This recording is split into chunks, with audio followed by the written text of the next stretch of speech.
اور آج کا ہمارا ٹاپک ہے کہ terrorism a self inflicted injury. So again وہی بات جو میں بار بار ریپیٹ کرتا رہتا ہوں کہ ٹاپک اور کوشچن میں آپ کو ڈفرینشیٹ کرنا آنا چاہیے. اس میں ٹاپک کیا ہے؟ ٹاپک اس میں ہے ٹیررزم. اب جتنی بھی ٹیررزم پہ آپ کی انفارمیشن ہے وہ ساری کی ساری اس کوشچن کے آنسر میں نہیں جا سکتی. اب آپ نے دیکھنا ہے کہ اس میں کیا کیا چیزیں آنی چاہیے اور کیا کیا نہیں آنی چاہیے, اور وہ ہمیں کیسے پتہ چلے گا؟ وہ اس کے اگلے پارٹ سے پتہ چلے گا. سیلف انفلکٹڈ انجری, اس کے آگے فل سٹاپ ہے, انہوں نے کوشچن مارک نہیں لگایا آپ کو کنفیوز کرنے کے لیے. کیوں نہیں لگایا؟ تاکہ آپ کنفیوز ہو جائیں اور یہی پتہ چلے گا کہ کون زیادہ نمبر لیتا ہے اور کون کم نمبر لیتے ہیں. تو اس میں کوشچن کیا ہے؟ Self inflicted injury. اگر آپ اس فل سٹاپ کو کوشچن مارک میں تبدیل کر دیں تو کیا بن جاتا ہے؟ ایک کوشچن بن جاتا ہے سیلف انفلکٹڈ انجری. کیا ٹیررزم پاکستان پہ خود مسلط کی گئی ایک چوٹ ہے؟ کہ ہم نے اپنے پاؤں پہ خود کلہاڑی ماری ہے, یا پھر یہ ہمارے پہ سپر امپوز کی گئی ہے؟ اب now this is a question, اور آپ کے پاس اب پورا فریڈم ہے کہ آپ ایگری کر سکتے ہیں, آپ ڈسکشن جنریٹ کر سکتے ہیں جس میں آپ اپنا موقف بتائیں گے کہ آپ کیا سمجھتے ہیں. کیا آپ یہ سمجھتے ہیں کہ پاکستان نے خود مسلط کی ہے یا پھر ہم پہ مسلط کی گئی ہے؟ اور میں پاکستان کی کیوں بات کر رہا ہوں, حالانکہ اس ٹاپک کے اندر تو پاکستان کا ذکر ہی نہیں ہے. پاکستان کی میں بات اس لیے کر رہا ہوں کیونکہ ٹیررزم ایک ایسا ٹاپک ہے, ٹیررزم ایک ایسا کوشچن مارک ہے پاکستان کے اوپر, جو کہ پاکستان پچھلے 30-40 سال سے پاکستان اس میں Pakistan has been engulfed in this crisis, اور ہم اس سے نکل ہی نہیں پا رہے ہیں. اور ہمارا اس میں انفراسٹرکچر کا لاس ہوا ہے, لائف لاس ہوئے ہیں, ہمارے بچے ہمارے. تو اسی لیے جو ایگزامینر ہے جب وہ ٹیررزم کا نام سنے گا تو وہ چاہے گا کہ اس اسٹوڈنٹ نے جو کہ پاکستان کے سب سے بڑے ایگزام میں بیٹھنے جا رہے ہیں تو پاکستان کا کیونکہ یہ ایشو ہے تو پاکستان کو ٹارگٹ کرے گا. اگر کرپشن پہ بات ہو رہی ہے تو میں obviously میں بینگ این ایگزامینر میں چاہوں گا کہ پاکستانی کرپشن کی میجر بات کی گئی ہو. although اس ٹاپک پہ آپ گلوبلی بھی بات کر سکتے ہیں کہ کیا پوری دنیا نے خود اپنے لیے خود یہ جنم دیا ہے اس سے, یا ایک یہ ہماری غلطیوں کی وجہ سے ہم پہ امپوز ہو گئی, کسی بھی طرح بن سکتے ہیں. لیکن اسپیشل اگر ہم ٹاپک کو دیکھتے ہیں تو پاکستان سینٹرک بہت رہنا پڑے گا. تو اس لیے ہر بندے کا میں نے جس طرح میں پہلے کہتا ہوں کہ ہر بندے کے اس پہ ڈفرینٹ اوپینین ہوتا ہے, ہر بندے کی ڈفرینٹ اپروچ ہے. کوشچن پڑھ کے ہر بندے کو ڈاکٹر دیکھ رہا ہے یہ ویڈیو, شاید کوئی انجینئر دیکھ رہا ہو, کوئی اکانومسٹ دیکھ رہا ہو, کوئی اکاؤنٹنٹ دیکھ رہا ہو. ہر بندے کی ڈفرینٹ اپروچ ہوگی. تو میں کسی اپروچ کو کیج میں بند نہیں کرنا چاہتا کہ آپ نہیں آپ یہ طریقہ فالو کریں. آپ جو بھی طریقہ فالو کریں اس کو پروو کریں اپنے آرگومنٹ کو.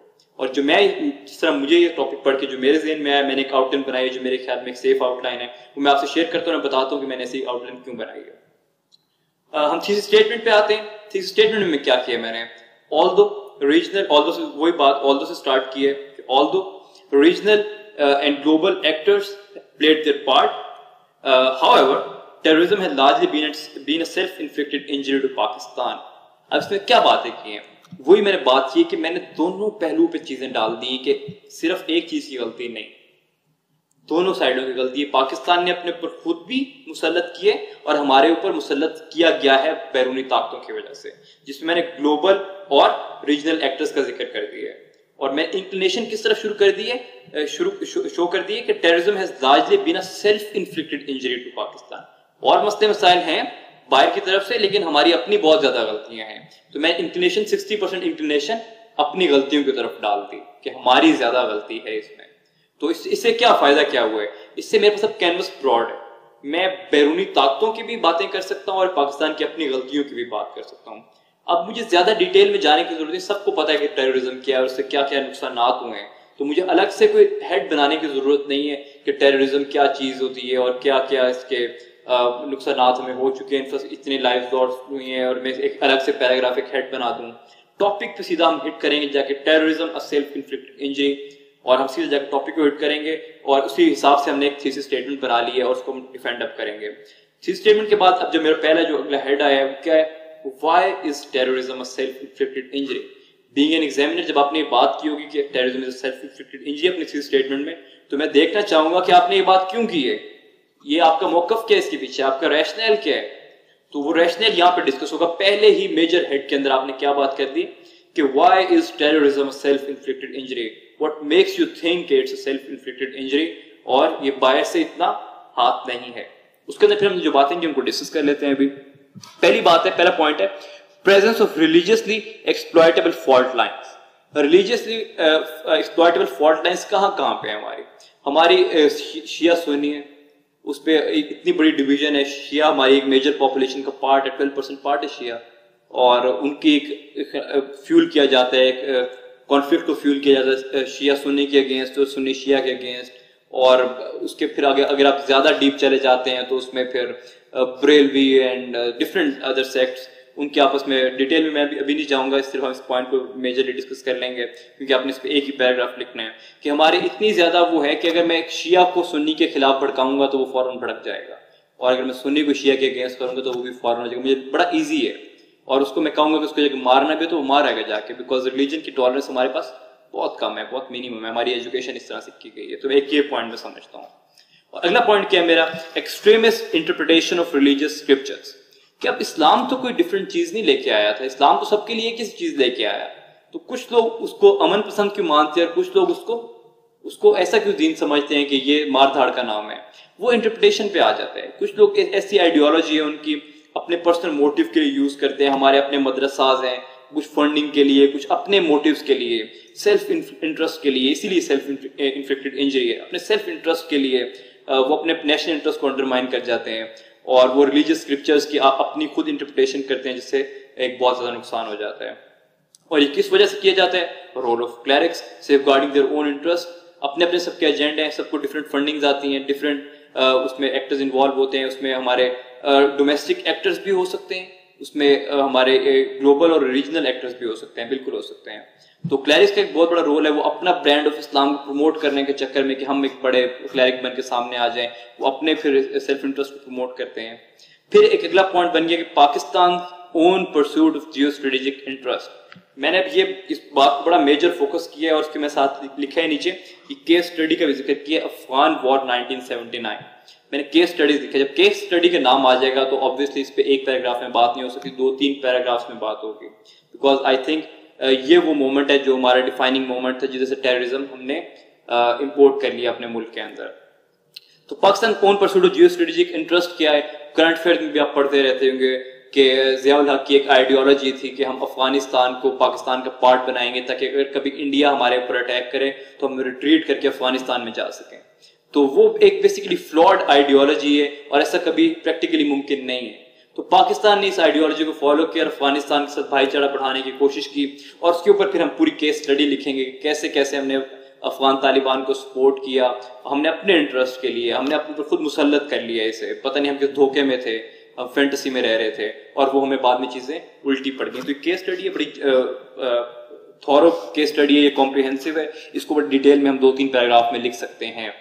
پھر ایک اور پوائنٹ میں نے بنایا، پوائنٹ نمبر 5 ہے، وہ کیا کہتا ہے؟ Inefficient role of policy makers coupled with socio-economic issues. Inefficient role of policy makers کیا تھا؟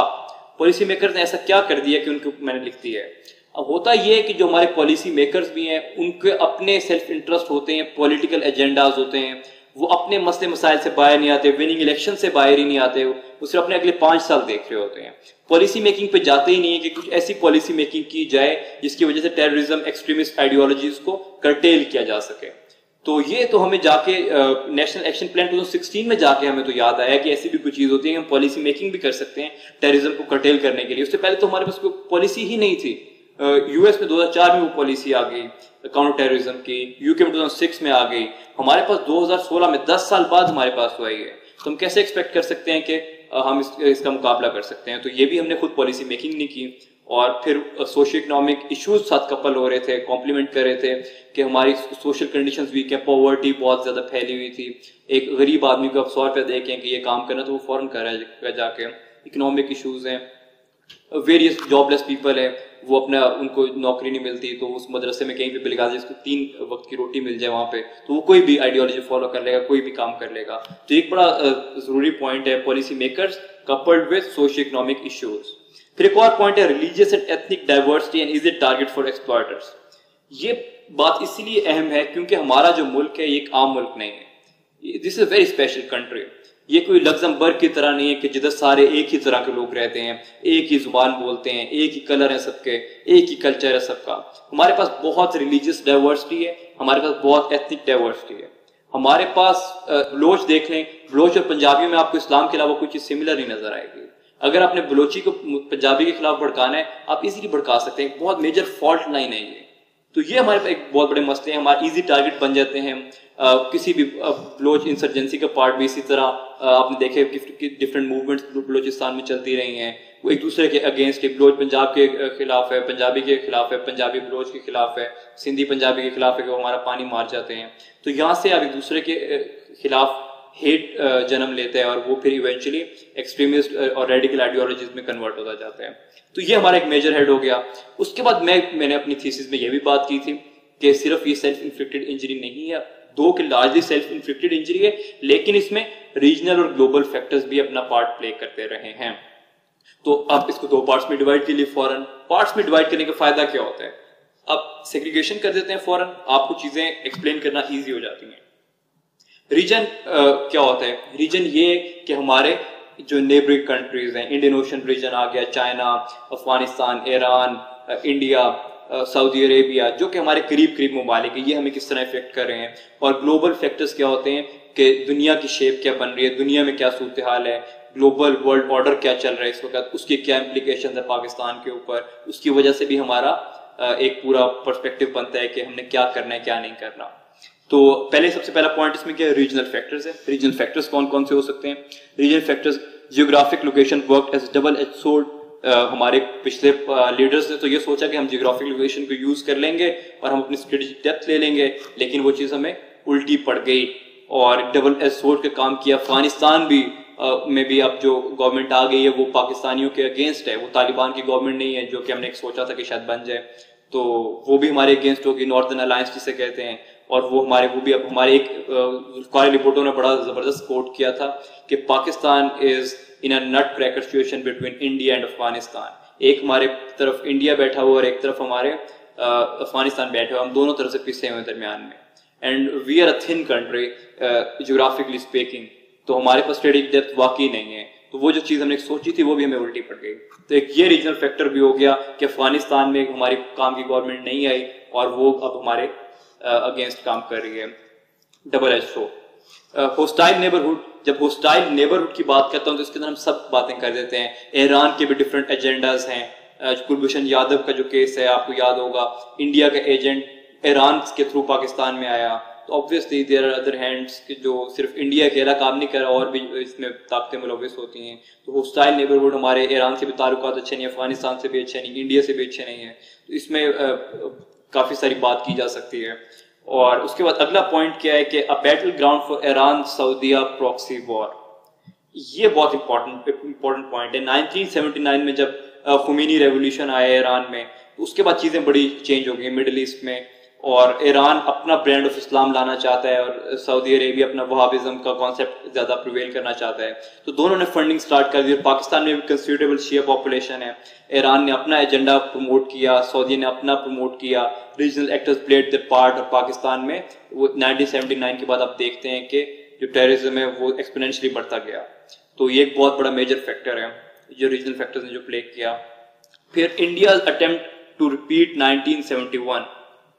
انڈیا یہ سمجھتے ہیں کہ جس طرح انہوں نے پہلے بنگلہ دیش کو پاکستان سے الگ کر دیا, ایسٹ پاکستان اور ویسٹ پاکستان کو الگ کر کے بنگلہ دیش ایک نیا ملک بنا دیا, اس طرح انڈیا کا یہ ایجنڈا ہے کہ شاید وہ بلوچستان کو بھی الگ کر سکتا ہے پاکستان سے.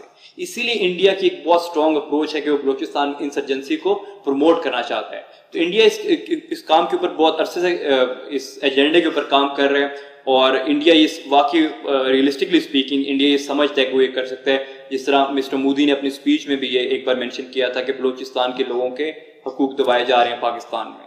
تو he has no reason to speak because our prime minister doesn't speak about Indian Punjab. تو اس کا obviously کوئی ایجنڈا ہے, کوئی مقصد ہے, وہ اس کو دنیا میں بھی اس طرح دکھاتے ہیں. تو regional factors are playing their part. جب اس کے بعد ہم بات کرتے ہیں گلوبل فیکٹرز کی. گلوبل فیکٹرز کیا کیا ہوئے؟ گلوبل فیکٹر میں سب سے پہلے بات ہوئی تھی افغان جہاد and US inability to devise pull out strategy. Afghan جہاد جب 1979 میں سٹارٹ ہوا تو US کو لگتا تھا کہ وہ اس کام کو پورا کر کے بڑے سکسیسفلی اس میں سے پل آؤٹ کر لے گا. دو کہ ان کی اپروچ ایک بڑی ایک ہسٹیریکل اپروچ تھی اور بڑی فینٹسی میں وہ اپروچ بنائی گئی تھی, ان ویکیوم بنائی گئی تھی, اور انہوں نے کوئی پل آؤٹ اسٹریٹجی ڈیوائز نہیں کی. انہوں نے طالبان کے ہاتھوں میں وہ چیزیں پکڑا دی جن کو وہ یوز ٹو نہیں تھے. کتابیں قرآن پاک نکال کے انہوں کے ہاتھ میں کلاشن کوف پکڑا دی اور ان سے واپس کبھی بھی نہیں لی. جب آپ ایک اپنا مشن کمپلیٹ کر کے واپس چلے جائیں ان کے ہاتھ میں بندوقیں ہیں تو آپ کیا ایکسپیکٹ کرتے ہیں کہ وہ یہاں پہ آگے تعلیم تو نہیں دیں گے, ان بندوقوں کو ہی چلائیں گے. تو ایک پل آؤٹ اسٹریٹجی نہ ہونے کی وجہ سے یو ایس کا جو یہ مسئلہ مسائل تھا اسپل اوور ایفیکٹ, وہ پاکستان میں آ گیا اور وہ ہم دیکھ رہے ہیں کہ ابھی تک کبھی ختم نہیں ہو سکا. اس کے بعد جب 9/11 کی بات کرتے ہیں تو this is a major issue. 9/11 کے بعد تو دنیا ہی چینج ہو گئی. 9/11 a new dimension of terrorism. اب وہ پرانا ٹیررزم ختم ہو گیا. یو ایس نے کہہ دیا کہ either you are with us or against us. ہمارے پاس بھی آپشن شاید نہیں تھی. یو ایس کے ساتھ ہمیں ان کا ہاتھ ملانا پڑا اور ہم اس وار آن ٹیررزم اس کا ایک میجر الائی بن گئے. اور اس کی وجہ سے کیا ہوا, کیونکہ ہمارے پاس آپشن نہیں تھی تو وہ چیزیں جو ہم نہیں کرنا چاہتے تھے ہمیں وہ بھی کرنی پڑ گئی, اور اس کا اسپل اوور ایفیکٹ بھی پاکستان میں جانا شروع ہو گیا. اس میں پھر بہت اور طرح کی چیزیں جو کہ اگلے پوائنٹ میں نے کی ہیں, policy of drones and U A Vs. اس میں ڈرون اٹیکس ہوتے تھے, ایک فیملی کا اگر ایک بندہ بھی ناجائز قتل ہو جائے یا پھر شہید ہو جائے تو اس کا پوری فیملی پہ افیکٹ ہوتا ہے, پورے قبیلے پہ افیکٹ ہوتا ہے. And that leads to radical and extremist ideologies which eventually turn into terrorism. تو یہ بھی ایک ایسی چیز جو پاکستان نہیں کرنا چاہتا تھا اور ہمیں کرنی پڑ گئی اور باہر سے پہ مسلط کی گئی. تو یہ ایک بہت میجر ریزن ہے. پھر spill over effects of Middle Eastern wars. تو اسپل اوور ایفیکٹس کیا کیا ہو گئے؟ اسپل اوور ایفیکٹس یہ ہو گئے اس میں کہ آپ دیکھیں کہ عراق وار ہے, اس دیٹ بریڈڈ ISIS, ابھی سیرین وار ہے, وہاں سے بھی داعش اس طرح افغانستان تک پہنچ گئی ہے. And there are considerable proof کہ پاکستان میں بھی اس کے کچھ چیزیں ISIS سے جنم لے رہی ہیں. لاہور جیسے شہر سے بھی ایک دو ہمیں کیسز ایسے ملے ہیں. تو آبویسلی مڈل ایسٹ کی جو وار ہیں, یمن, سیریا, عراق, یہ اس نے پاکستان پہ بہت ایک افیکٹ کیا, اس پورے ریجن کو انسٹیبل کیا ہے. اور اسپل اوور افیکٹ ہمیشہ وار کا ہوتا ہے کہ وہاں کے جو لوگ ڈسٹربڈ ہوتے ہیں یا جو ایکسٹریمسٹ آئیڈیالوجیز کے ہوتے ہیں وہ کہیں اور جگہ پناہ جگہ ضرور لیتے ہیں. تو that has been a major factor too. تو یہ تو سارے وہ فیکٹرز ہو گئے جنہوں نے یہ پارٹ پلے کیے. لیکن کیا یہ مسئلہ ٹھیک ہو سکتا ہے؟ پہلے ایسا کبھی پاسٹ میں ہوا ہے کہ پہلے یہ مسئلہ زیادہ رہا اور پھر کم ہو گیا ہو؟ اگر کم ہوا ہے اس کا مطلب پھر تو اور بھی کم ہو سکتا ہے. اگر ہم نے اس کو ختم کرنا ہے, if you want to address this menace of terrorism, تو ہمیں کیا کرنا چاہیے؟ ہم اس کے کچھ obviously یہ بھی ایسے کے دینی چیز ضروری ہے کہ hope is not lost. Injury تو ہو گئی لیکن انجری ہم ٹھیک بھی کر سکتے ہیں. تو اس میں ہم 4-5 اگر سجیشن دیں تو اچھی بات ہے. تو وہ بھی میں نے 4-5 دیے کہ ہم اپنی reimagination of national security doctrine, ہم ری امیجن کریں کہ یار ہم کس ہوائی دنیا میں رہ رہے ہیں کہ یار اپنا ہم انڈیا کے اگینسٹ ہم جو ہمارا ایک ڈاکٹرائن بنا ہوا ہے, یا افغانستان کے یا ایران کے اگینسٹ ہمارے جو پرانے فالس نوشنز بنے ہوئے ہیں, ہمیں ان چیزوں کو ریئلسٹکلی دیکھنا ہوگا کہ وہ چیزیں اب ویسی نہیں رہیں, اب چیزیں چینج ہو گئی ہیں. تو کیا ہم ابھی بھی 1979 والے ایجنڈے پہ کھڑے رہیں گے؟ چیزیں چینج ہو گئی ہیں. کیا دنیا میں اس طرح ہی 1965 کی طرح جنگ ہو سکتی ہے یا نہیں ہو سکتی؟ کیا ورلڈ وار دنیا میں ہو سکتی ہے کہ نہیں ہو سکتی؟ نیوکلیر ویپن چل سکتا ہے کہ نہیں چل سکتا؟ تو we have to reimagine all our doctrines to.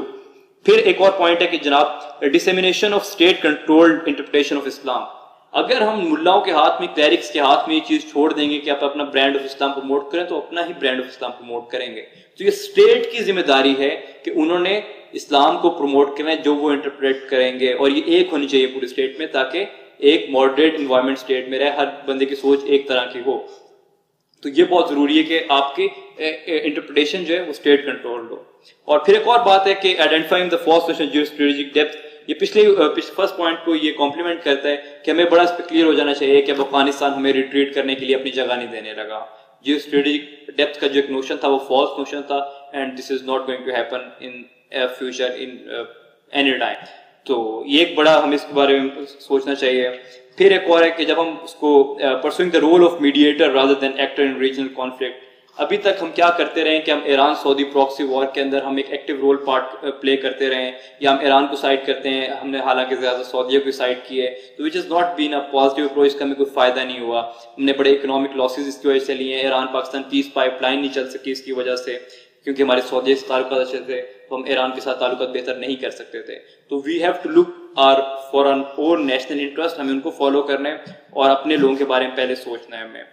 تو پھر آخری پوائنٹ ہے putting our own house in order addressing social economic issues. اپنے غریب لوگوں کو اگر ہم پیسے دیں گے, جابس دیں گے, انہیں پاورٹی سے نکالیں گے, اچھی ہیلتھ دیں گے, ایجوکیشن دیں گے, تو وہ کیوں غلط چیزوں میں پڑیں گے؟ ان کے لیے آسانی ہوگی کہ وہ اپنے آپ کو, اپنے اکانومی کو فلرش کر سکیں اور اچھی جاب کریں, تو وہ ٹیررزم کی طرف آبویسلی نہیں جائیں گے. تو this is all from my side. Thank you. See you next lecture.